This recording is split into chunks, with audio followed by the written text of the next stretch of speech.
Every week, the Payne family cuts straight to the real financial story. The one question, Bob, everyone's asking is, are we in an artificial intelligence bubble? You've been through boom and bust. What do you think? No hype, no myths. Just what actually matters to your money.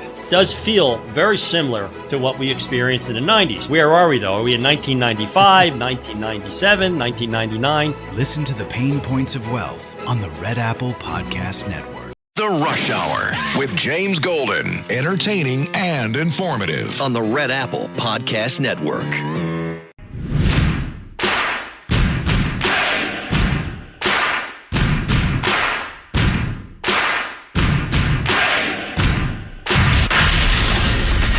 Attention Ditto Heads. Attention Bo Scouts. Goes by the pseudonym Bo Snerdley. It's time for the soul of excellence. He is a radio host here in New York. The Rush Hour is on the air. Rush. Now here's James Golden. When I was actually walking out here, somebody sent me a photo of a CNN headline about what happened in Minneapolis. And this is the headline. I'm just going to read it. Outrage after ICE officer kills U.S. citizen in Minneapolis. Well, that's one way to put it, and that is the way that many people in the corporate media have put this attack over the last 24 hours. And I say attack very, very intentionally, because this was an attack on federal law enforcement. This was an attack on law and order. This was an attack on the American people. The way that the media, by and large, has reported this story has been an absolute disgrace, and it puts our law enforcement officers at risk every single day. What that headline leaves out is the fact that that very ICE officer nearly had his life ended, dragged by a car 6 months ago, 33 stitches in his leg. So you think maybe he's a little bit sensitive about somebody ramming him with an automobile? What that headline leaves out is that that woman was there to interfere with a legitimate law enforcement operation in the United States of America. What that headline leaves out is that that woman is part of a broader left-wing network to attack, to dox, to assault, and to make it impossible for our ICE officers to do their job. If the media wants to tell the truth, they ought to tell the truth that a group of left-wing radicals have been working tirelessly, sometimes using domestic terror techniques to try to make it impossible for the President of the United States to do what the American people elected him to do, which is enforce our immigration laws. The President stands with ICE. I stand with ICE. We stand with all of our law enforcement officers. And part of that is recognizing that you people in the media, not everybody in this room, but many people in this room have been lying about this attack. She was trying to ram this guy with her car. He shot back. He defended himself. He's already been seriously wounded in law enforcement operations before, and everybody who's been repeating the lie that this is some innocent woman who was out for a drive in Minneapolis when a law enforcement officer shot at her, you should be ashamed of yourselves. Every single one of you. Questions? What is... I'm sorry, guys. What's going on here? You guys are meant to report the truth. How have you let yourself become agents of propaganda of a radical fringe that's making it harder for us to enforce our laws? You just asked me a question that presumed that the reason why this woman died is because she was engaged in legitimate protest. She tried to run somebody over with her car, and the guy defended himself when that happened. Welcome, my friends, to the Thursday edition of Bo Snerdley's Rush Hour, the fastest hour in American media. Vice President Vance speaking from the White House briefing room this afternoon. The event still unfolding in Minneapolis, Minnesota, where protesters today some were arrested. Last night, there was some level of vandalism following the incident there yesterday. The federal government is taking over the investigation of what happened, and that also has liberals upset and other people that are not liberal who believe that there will be no transparency because the federal government has already, by virtue of the president, and now I'm sure these remarks from the vice president, concluded that the officer was justified. I looked at that video. I've been in discussions with some very, very dear friends of mine throughout, and I will tell you that passions are as high as they have been around any political story this year concerning that incident, concerning this unfortunate incident in Minnesota. Earlier this week, I mentioned that the Corporation for Public Broadcasting dissolved itself. Good. Republicans have been hoping for that for decades. I also mentioned that I happen to like PBS. I happen to like my PBS station. So, on the day that the news came out that the Corporation for Public Broadcasting was dissolving itself, I did what I hope many people will do that do like some of the programming, and I repeat, some of the programming on PBS. I signed up as a member, got the passport thing, so that I could watch PBS programs that I enjoy watching. One of those programs that I have been watching happens to be the Ken Burns series on the American Revolution. I know Ken Burns has critics. We all have critics, no matter who we are. But Ken Burns, I think, has done one of the most masterful jobs I've ever seen in any series about the origins of the American Revolution and how this country came to be. Some of it, watching as a black American, can fill one with anger with the way that black people were treated then in this country, and you see some of the remnants of it now, to be totally candid. But you also see in this how profound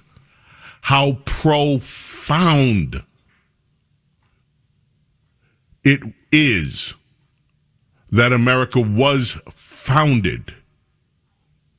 This idea of a revolution changed the entire world, changed the thinking of the world.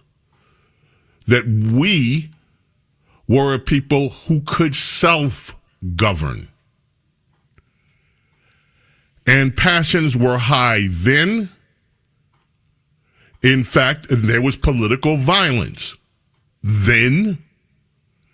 And there was a lot of acrimony then among the loyalists and among people who, for whatever reason, came to the notion that first they should be treated legitimately as British citizens, and then, because of the way the Brits handled this whole situation at the time, that it was necessary to divorce from Britain and form our own self-governance. That idea became a lightning rod that is still affecting this world, in that people now yearn for self-governance. Why am I bringing that up? Because passions are just as high now. This country has had passionate, sometimes violent discourse ever since the beginning, the founding, before the country was even founded as a nation. And it is okay in America to have strong, passionate disagreements with each other. What is not okay, and what none of us should be content with, is the idea that the law is something that can be ignored. Even when there were unjust laws, as there had, and unjust laws stayed on the books in America for over a century before they were wiped out. But there are two ways. If you don't like the laws that you're living with, there are two ways. You can work within the system and change those laws, or you can resort to violence, and you can resort to trying to tear apart the fabrics of the society. What is happening in Minnesota, what is happening in other blue states, is that the left in this country are in a state of rebellion. They are in a state of rebellion because they don't like the notion that federal law is being enforced. It is important to them that federal law not be enforced because they derive political power from those laws not being enforced. Now, some of the people I talked with today, angry as they can be at Donald Trump, angry as they can be at this administration. For what? Well, an assortment of things for Trump. It goes back, I hear about the J6 pardons, I hear about the taxation, I hear about all sorts of side issues. But the area that has lit the spark in Minnesota is over immigration. And they are annoyed, they are angry, they are vitriolically angry that federal law is being enforced. We arrived at the situation we are in today because of the feckless lack of leadership of both Republican presidents and Democrat presidents. When this rebellion began, you had states like California, individual cities first, and then states say, screw your federal law. They stuck a middle finger up to the federal government and stuck a middle finger up to American taxpayers who fund every operation of government. And what they said was, we don't care about immigration laws. We're going to give sanctuary, and we are going to spend taxpayer dollars when we deem it necessary on keeping an illegal population in this country. Why did they do it? So that they could pad their population bases and gain more political power. For those that don't know it, in this representative republic, America, we choose members of the House based on population. Doesn't matter, according to the courts, whether they're here illegally or legally. The more you have, the more representatives you get. The Democrat Party has power because in almost every blue state and every blue city, their populations are padded with illegal immigrants. What they are saying is it is a matter of political life and death for them to maintain a population of illegal immigrants.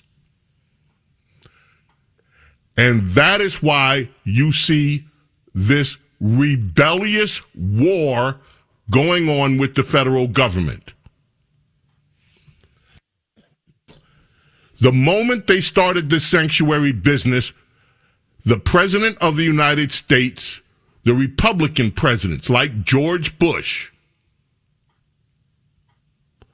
should have run to the Supreme Court and used every lever of power to say this cannot stand. Instead, we've had a succession of American presidents, including Barack Obama, including Joe Biden, who brought 11 million more on top of the 20 million illegal immigrants here.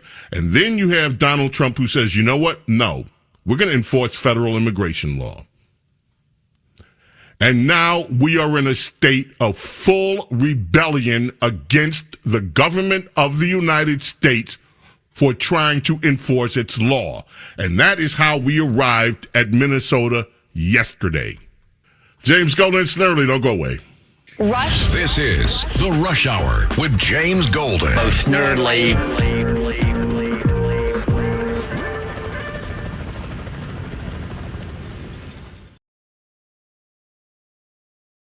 The Rush Hour with James Golden. Entertaining and informative. On the Red Apple Podcast Network.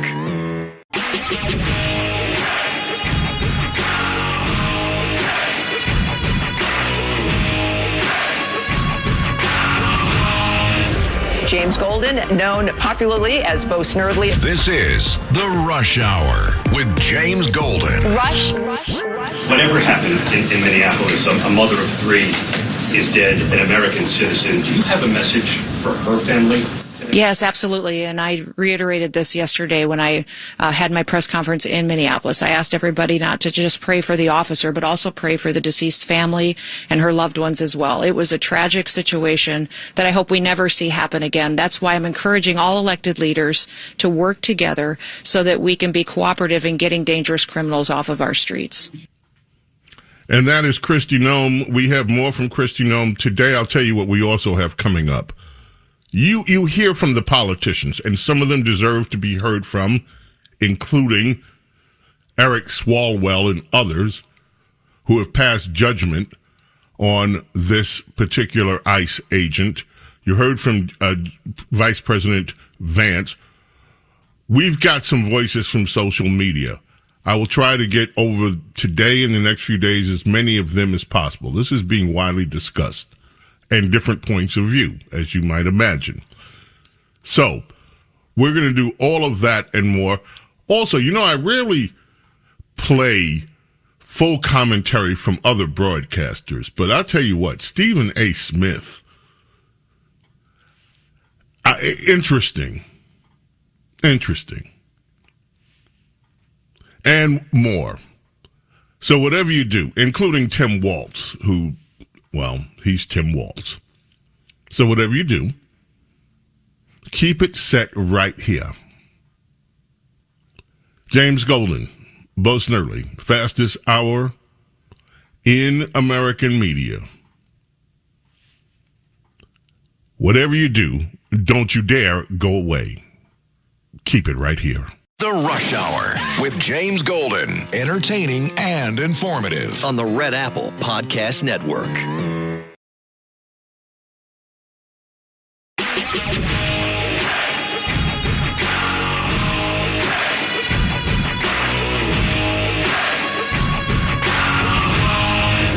James Golden, known popularly as Bo Snerdley. This is The Rush Hour with James Golden. Rush. According to Axios, some are even being told they need to be more willing to go out there and get shot when fighting. That was a direct quote, get shot when fighting back against some of Trump's policies. One House Democrat saying, quote, and I'll read it to you, our own base is telling us that what we're doing is not good enough. There needs to be blood to grab the attention of the press and the public.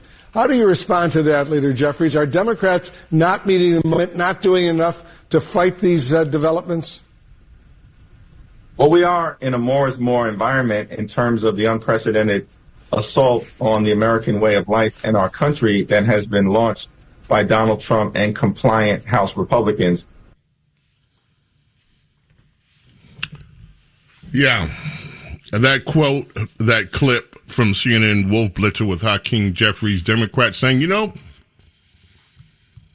we need some blood in order to get the attention of the press. James Golden, Bo Snerdley with you here. As I mentioned, there are other voices that we will get to today.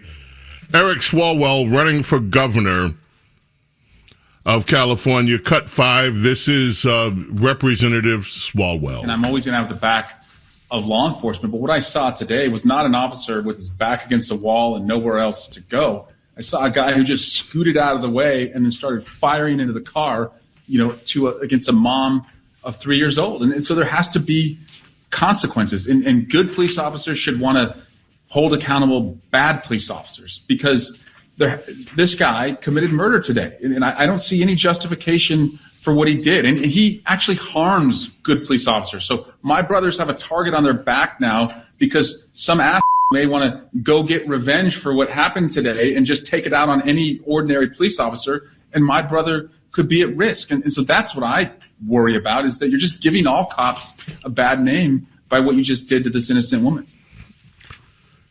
Eric Swalwell among the Democrats calling this a murder. New York Times today, videos, they say, contradict Trump administration account of ICE shooting in Minneapolis. Now, they watched the same videos I watched.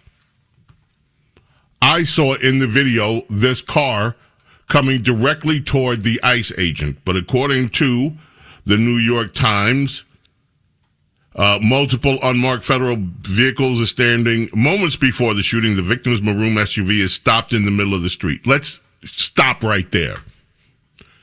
She drove it and blocked ICE vehicles from moving. One of the ICE vehicles had gotten stopped in the snow. She, leading a caravan of other drivers, pulls her vehicle in front, turns it sideways to block the ICE vehicle from being able to move forward. That is called obstruction. So she did not just stop in the middle of the street. She blocked the ICE. New York Times. Multiple unmarked federal vehicles are idly standing nearby.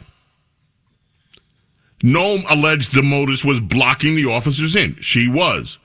Bystanders are blowing whistles, yelling at federal agents. Then federal vehicles start moving toward the maroon SUV with sirens and lights blaring. A federal agent films the scene on his phone. The driver rolls forward slightly, turning left, then stops and waits for others to go ahead. Two agents exit the silver pickup, walk toward the vehicle. Moments later, shots are fired. That's not at all the context of what happened, New York Times. The officers demanded she get out of the car. Get out of the vehicle. You can hear it clearly unless you work for the New York Times, apparently. Get out of the car. She refuses a legal order to get out of her vehicle and instead puts the car, backs it up first, and then rams it in drive. And the car is headed directly toward this officer, who I said yesterday, I don't know whether she saw him or not. I don't know what's in her brain. She may not have even seen the guy.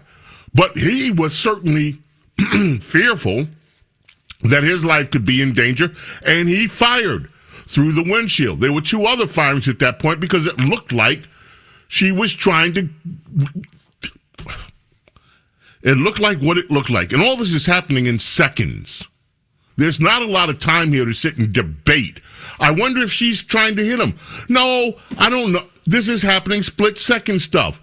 This officer had already been hit and hospitalized in another ramming incident. And by the way, these ramming incidents are up dramatically. This insurrection, some are calling it. I got a note from America's Small Caffeinated Mom. Is this an insurrection? She sends me the definition of insurrections. The act or instance of open revolt against civil authority or a constituted government. Second definition, arising against civil or political authority or the established government, open and active opposition to the execution of law in a city or state. 3, arising in mass to oppose an enemy. All of that, yes. But let's be honest. The Democrat Party is at war with America. They are at war with law enforcement. They have organized their intentions to not only follow ICE agents, but to try to impede them. And now you hear their politicians. Listen to Brandon Johnson, one of the other voices out yesterday, and Karen Bass. Brandon Johnson urged people to actively, quote unquote, protect your land. We have those sound bites. They are calling for open warfare against the federal government. Protect. The language that they're using. They are calling deportation kidnapping. They are doing everything they can to incite people. The governor of Minnesota has called law enforcement the Gestapo. This is serious business, and all of this stems from them being in open rebellion over federal law. Sanctuary does not exist constitutionally. It is a made-up construct by Democrats so that they can deliberately, willfully not follow federal law. And complacent Republican presidents have let them slide, and that is why, and Democrat presidents, and that is why we are where we are today. Because finally there's a president who's saying enough of this. This is against the law. I mentioned, and we don't have time for all of them today, but I mentioned we have social media stuff. We'll play, and I'm going to not do all of it. Let's start with Stephen A. Smith. Cut 4. Let's go from there. I saw the video on numerous occasions.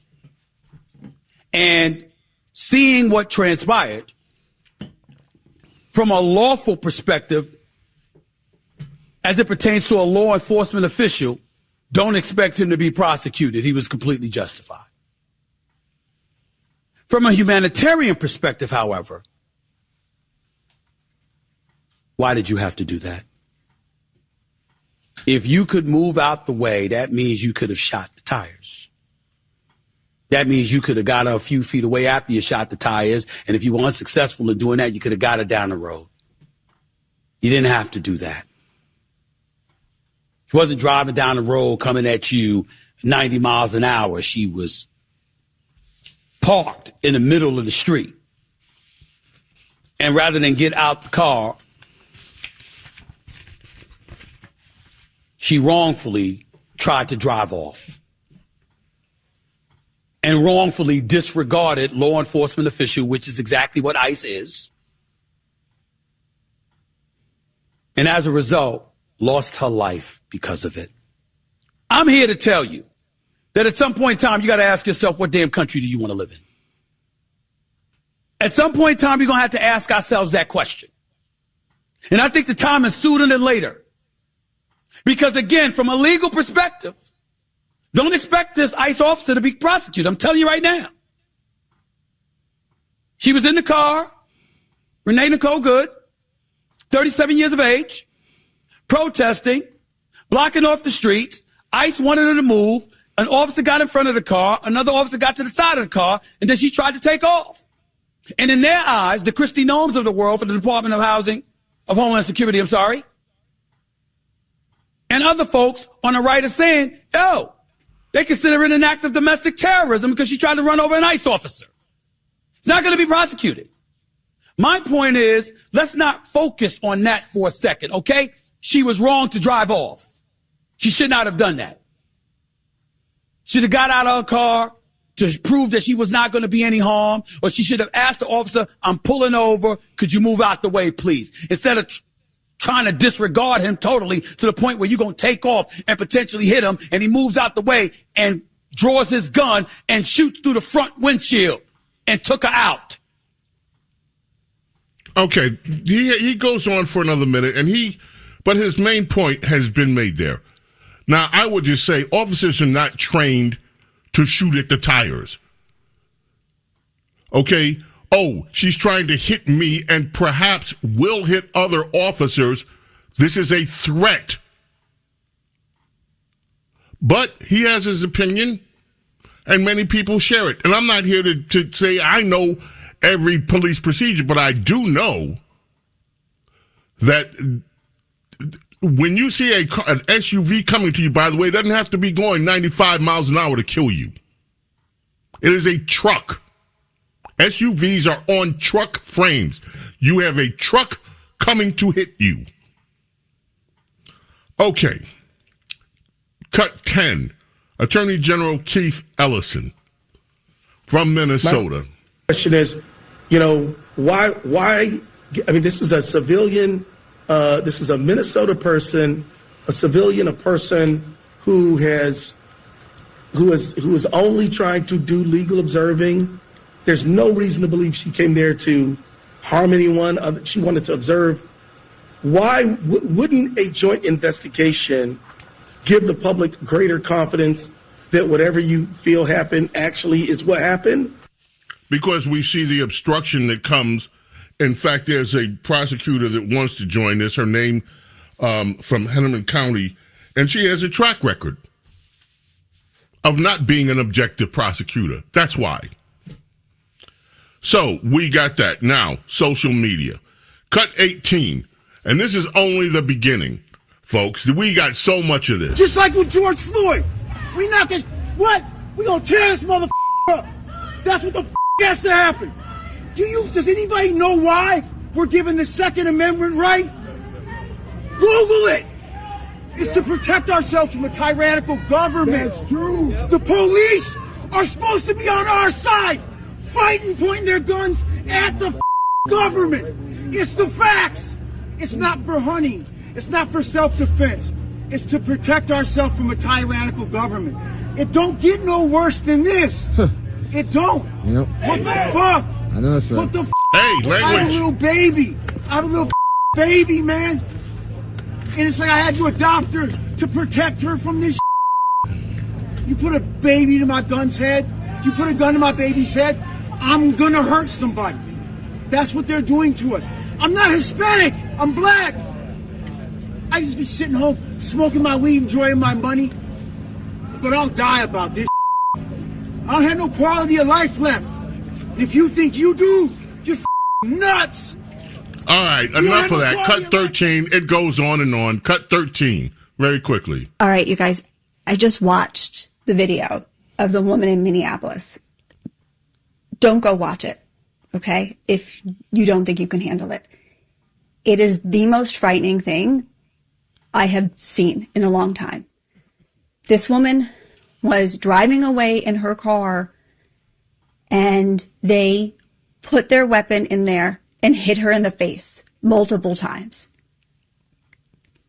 This is not right. This was not self-defense. This was an execution. I am shocked because only a few weeks ago, I was driving around this town that I live in Charlotte, doing very similar things, looking for ICE agents, trying to prevent them from kidnapping people off the street. And there was a lot of other people out there doing that on a daily basis, as is our right to drive around the streets of our city. It's frightening right now. Please be peaceful in your protests and don't give them any excuse, because it doesn't look like they need any right now. I cannot believe that they just took this woman's life, a U.S. citizen, for no reason. They keep talking about she's a U.S. citizen. You ever notice that the U.S. citizen thing doesn't matter when a certain population kills U.S. citizens that shouldn't be in the country? And people keep saying, they kill you. So, anyway, I'm just noting that. And I am not trying to blanket an entire population. So let me just be real clear about that. I'm just saying a U.S. citizen. U.S. citizens get murdered every day in America. And the Democrat Party and liberals want the people that murder them released on bail immediately, and some of them go out and murder again. U.S. citizens get murdered. The governor of California says no death row. We don't want to give these people justice. U.S. citizens get scammed every day. People say, don't look at that. This business of U.S. citizen, I just find it amazing to keep hearing that phrase come up with this story. Anyway, we got so many more voices. This is just the beginning, folks. Now, we got other sides of the story with other people from social media. But we only have a set amount of time here. So we'll do more tomorrow. God willing, we're here. Rush. This is The Rush Hour with James Golden. Most Snerdley.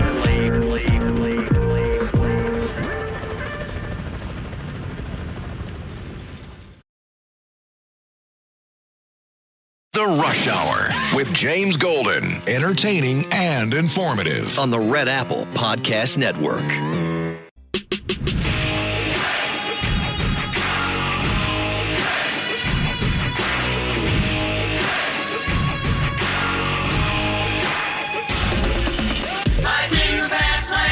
It's The Rush Hour with James Golden. Goes by the pseudonym Most Snerdley. Rush.